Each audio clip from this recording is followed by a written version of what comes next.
Regreso of TV Patrol, ABS-CBN. Hello po. So, ano mo na, kicker na since nasabi niyo nga, nakuha niyo na yung redemption mo, pero nung binabalikan niyo yung mga nangyari sa inyo, may nahirapan ka bang balikan siya at ikwento kay ma'am? Or may sense of healing din siya sa pagbalik mo sa mga nangyari sa iyo after mo nakuha yung redemption? Kamusta na yung experience na kinukwento mo ulit, tapos ngayon ibabahagi mo siya? Mahirap ang kwento ng ordeal. There were times na we have to stop the interview because it became too emotional already. So we stop na. There are irreparable moments already. It cannot be reconstructed anymore. So we have to accept those things as they are now. And like Christians, sabi ko, may isang interview ko, sabi ko, there's no more bitterness in my heart or anger in my soul. I have forgiven all of them, even the 5. Forgiven ko na siya. Ganon lang ginawa ko. Kasi in the long road to freedom by Nelson Mandela, pag hindi mo i-forgive sila, sabi niya, nakakulong ka pa rin. So, you better that you forgive them. That's what I do, and I'm trying to do up to this very much. Napanood niyo na po ba? Opo, at in-advise ko kayo, lalaki yung tuwalya nyo kasi hindi kakayanan ng panyo nyo yung iyak na, hindi iyak ron. Totoo. I watched the movie, I think 3 times na, or 2 times ulit na. Ganun pala yun. It became too emotional. The latter part of it, very emotional. Si Kenneth Mayamis, umalis siya doon sa upuan niya, pumunta siya sa akin, niyakap niya ako. At umiiyak siya. Ako ang tago kasi hindi ko ayaw magpakita kung umiiyak ako. You're very happy naman kayo sa kinalabasan ng film. Yes. I think that's the best movie na napanood ko. Without making go lang with at the end. He gave justice also to the story. Medyo tumuwag din ba yung parang pakiramdam mo kahit pa paano? Tumuwag yung pakiramdam ko? Yes. Thank you. And then kay ma'am naman. Ma'am, di ba parang sabi ni marami dito, archival kay ma'am.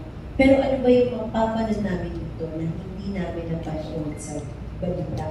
Besides yung maiyak kami. Pero parang ano ba yung parang malalaman namin dito hindi namin nakita sa mga balita o nabasa?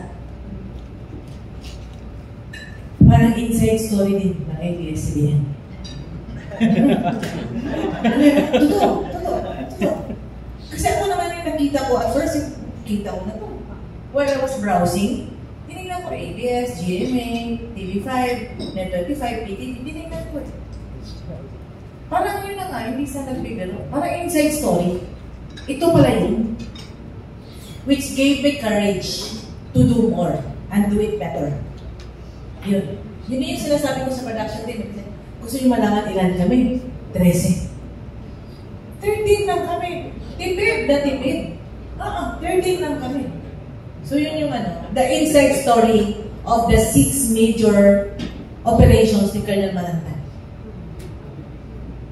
Ma'am, given din na parang very personal yung story, medyo na hinapan ka rin ba or medyo na pressure ka ba dahil na sobrang vivid and emotional dito para kay Colonel nung ginagawa niya na parang to translate it sa big screen? Nahirapan? Hirap na hirap. Kasi I used to write yung mga research.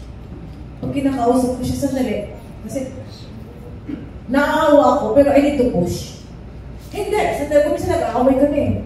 Hindi, sinabi ko kasi, oo nga. Tapos, ceasefire. Tapos, pag nakikita ko na yung gumaganon-ganon, nagtutubig mo na.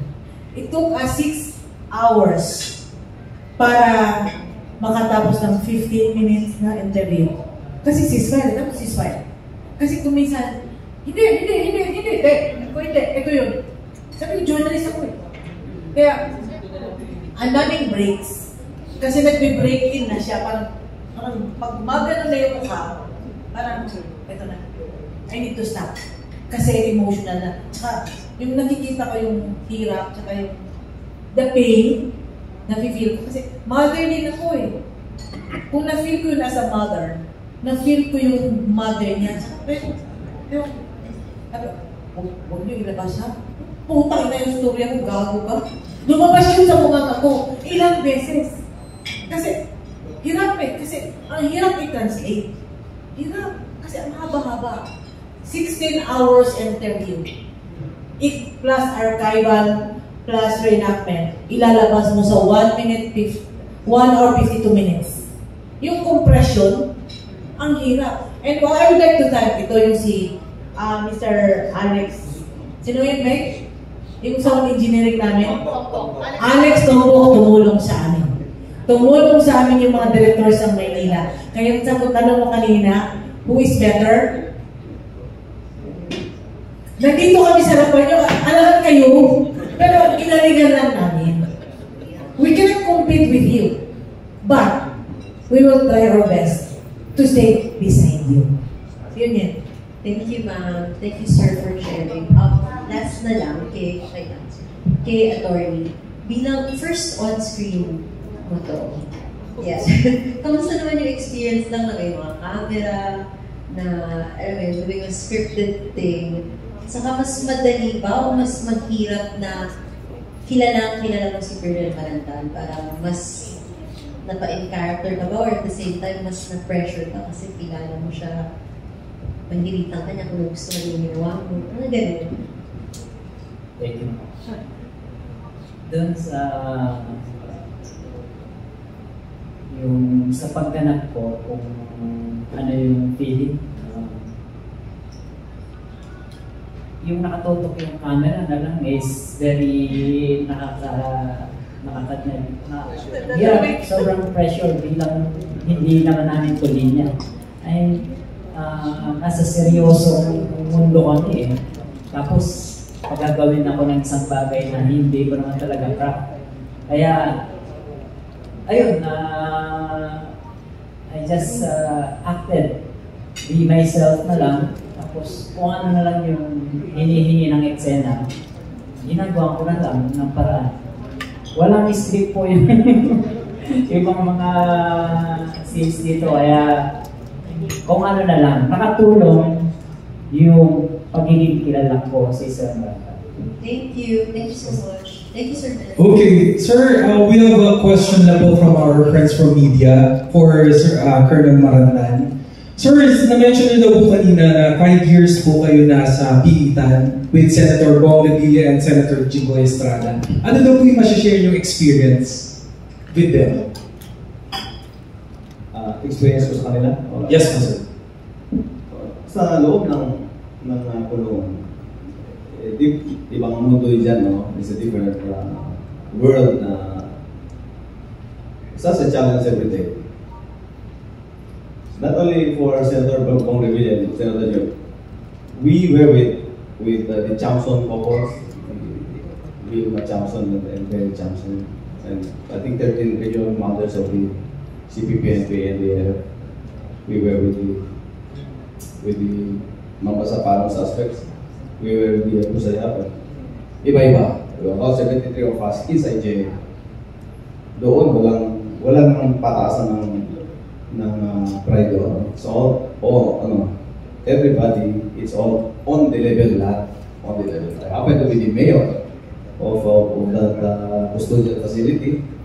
Kaya ako po ay, kung hindi ko yun ay tatanong, na-experience ko yung maging mayor sa custodial na lang. At second term pa ako. Hindi ko nga lang natapos. Every day, ang usap namin niya, tatlo ang sa puluhan. No? Sa umaga, having some conversation with your lawyers sa umaga. In the middle, yung 12 noon down, kausap ko yung mga lawyers mo. And then in the evening, kausap ko na lahat. Tumatawid ako kasi nga mayor ako eh. Patulog na General Vargas. About 6 generals were there. Si General Vargas, General Razon, nandun sila lahat. So isa naman sa isang center, yung mga senators. Tapos kami naman sa kabila. So, ibang kwento, iba-ibang kwento. Parang, ang suma total doon, natalo kami lahat sa public perception. Very important pala yung public perception.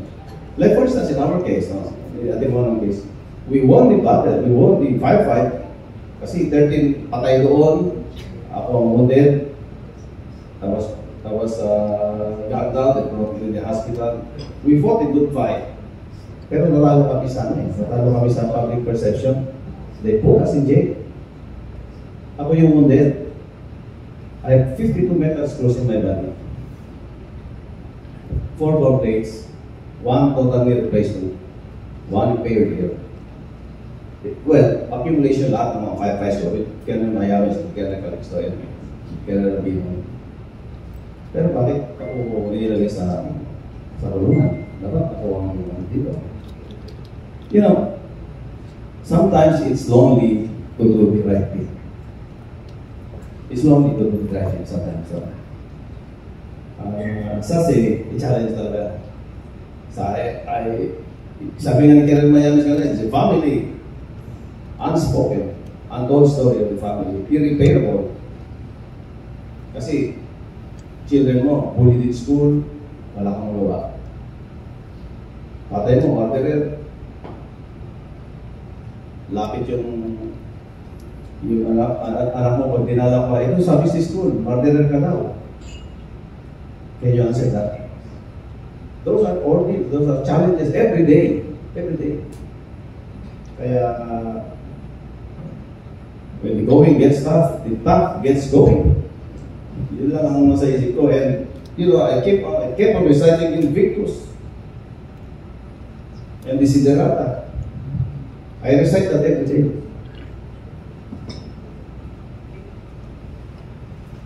Okay. Na-recite na rin yan ni Colonel Rabino. Out of the night that covers me, blood as the truth from pole to pole. We can recite many poems inside because we want to restore. Yung iba po, makikita nyo yung sa movie. Salamat kayo. Thank you so much, sir. Thank you so much, Sir Mom. Okay, it's already 8 p.m. Now, guys, entertain present guests after this